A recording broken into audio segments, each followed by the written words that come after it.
to deny Erik Menendez his bid for parole after 36 years behind bars. Here is the news on CNN right here. I will zoom in so you can listen to the report.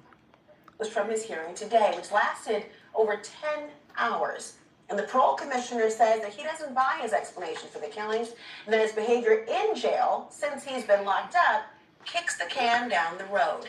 The board says he can try again for parole in 3 years. Now, Erik's brother, Lyle, he'll go before the board tomorrow. It has certainly been a winding legal battle to even get to this point. It was 1989 when the brothers opened fire inside their family's Beverly Hills mansion, killing their mother and their father. They were convicted to life in prison without the possibility of parole in 1996. But then there was a resentencing this year that gave them their first chance at the possibility of parole and freedom. And they say that they had killed, and they did kill their parents in self-defense. And new evidence in recent years has boosted their claim that they were sexually abused by their father. And that really shifted how people viewed their case and the public opinion about their release or potential release. It also fueled a huge surge of attention all around them. People like Kim Kardashian pushing for their release. Their story has been fictionalized in a high-profile Netflix series, and the national obsession has sparked multiple documentaries, including the docuseries Menendez plus Menudo, Boys Betrayed. Jose would go upstairs to be with Erik. And he would be up there for a while. I mean, long enough for us to make the dinner, long enough for us to eat it, and then to clean the kitchen. Yeah. But then Jose would come back downstairs and say, Erik isn't feeling well. He's not going to eat right now. Right. I'll give him his dinner later. Well, I've never realized that until Erik said what he did, and it's just like, oh my God. Executive director of that series will join me in just a moment. But despite all of that attention this case has been getting, one person, might be pleased with the parole board's outcome tonight. The LA District Attorney, Nathan Hochman. Now, he says that the brothers' claim of self-defense is all a lie, and he's arguing the evidence proves that. We showed that they basically bought the shotguns 2 days before in a different city under a fake name. They had a pre-planned alibi to see Batman the movie and actually tried to buy tickets after the murders to prove their alibi. They shot their parents to make it look like a mafia-style killing. So we outlined 16 different lies. We did this months ago. And at any point in the last number of months, they could have finally come clean with all these lies. Instead, they double and triple down. Let's start with CNN's Nick Watt, who's been following the parole hearing all day. Nick, a long hearing today. What reasons did the parole board give to make the case that Erik continues to pose what they say is an unreasonable risk to public safety? Yeah, Laura, 10-hour hearing, and that is the crux of it. That's what they had to decide. Is he a danger if he is let out? And basically, they said yes, because, frankly, they say he has not been a model prisoner. Number of cell phone infractions, which might sound trivial, but on the inside, they are a big deal. Also, he was involved in a couple of violent incidents, involved with helping a gang in some sort of tax scam. Now, Erik himself said, sure, I made some mistakes, particularly back in the day when I thought there was no chance of parole and I was in a pretty deep hole. Yeah, I made some bad choices. He says in 2013 he changed, became a better person, but for the parole board, not good enough. Now, there was also talk of the original crime, and particularly the murder of the mother.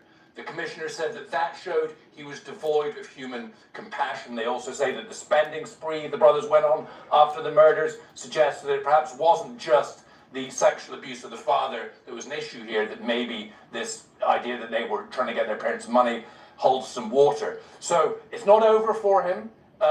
It could have been worse.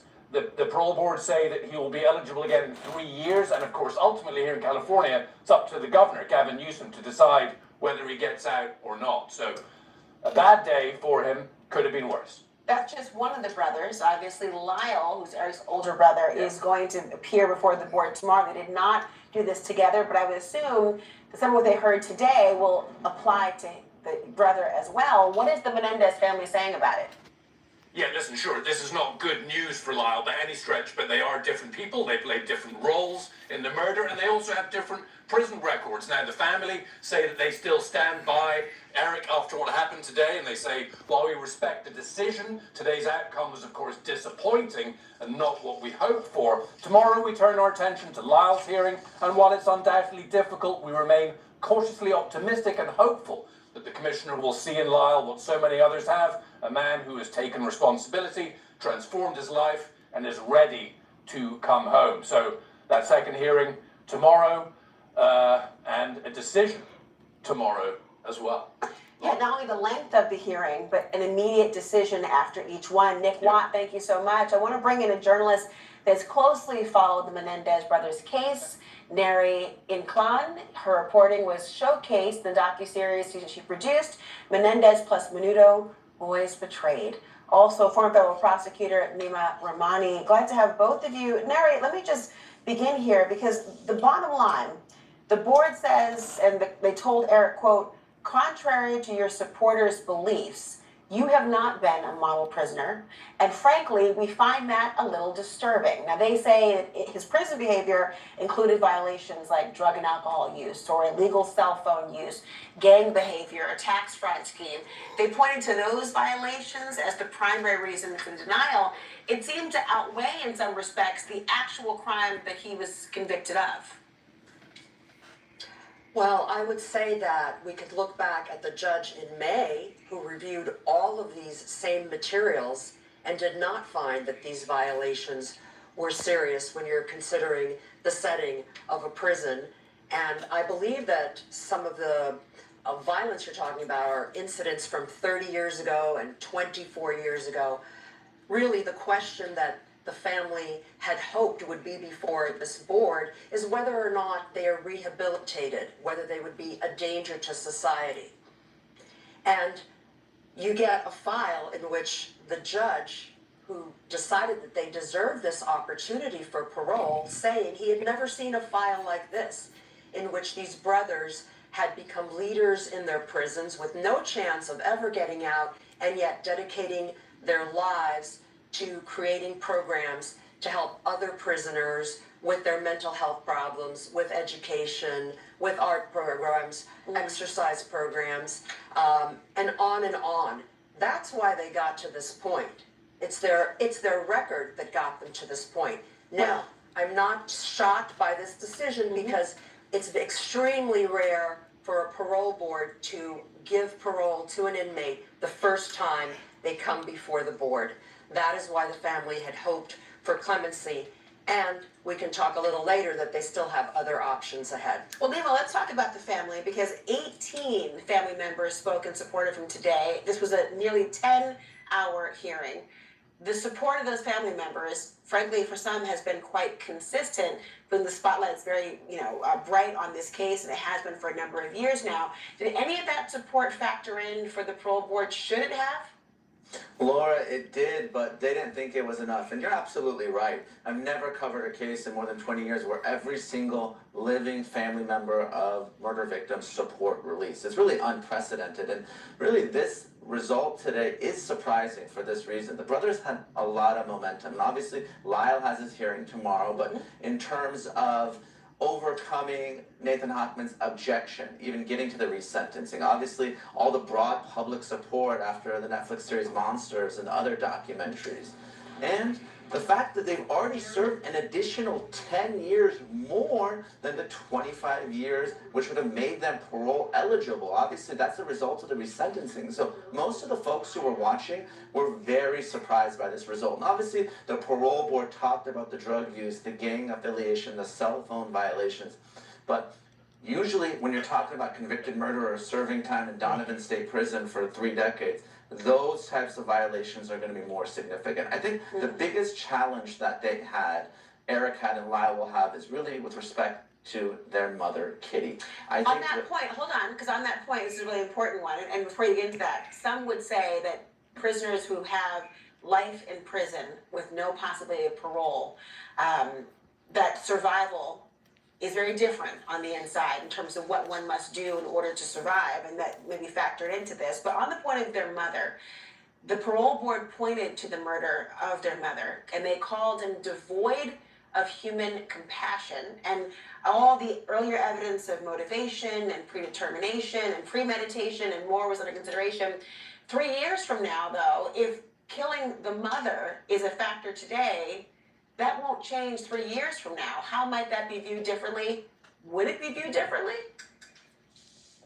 I don't think it's going to be viewed differently, Laura. They reloaded and they shot their mother 10 times, including in the kneecaps, to make it look like a mob hit. So the challenge that they have is the lack of empathy, the lack of responsibility, the lying. The brothers still have their habeas petition, so they can't just show up to the parole board and say, we killed our parents because we were sexually abused and wanted revenge. They want to preserve that self-defense argument. And that's part of the minimization that the commissioners pointed to today. They said, well, how can this be self-defense if your parents are watching TV and you shoot them in the back of the head while they're eating ice cream? That's the challenge the brothers have. They do have these other paths to release, and they don't want to abandon them just yet. Well, Nary, in that point for the audience, I want to jump. Okay, I want to jump in here. I will. Excuse me.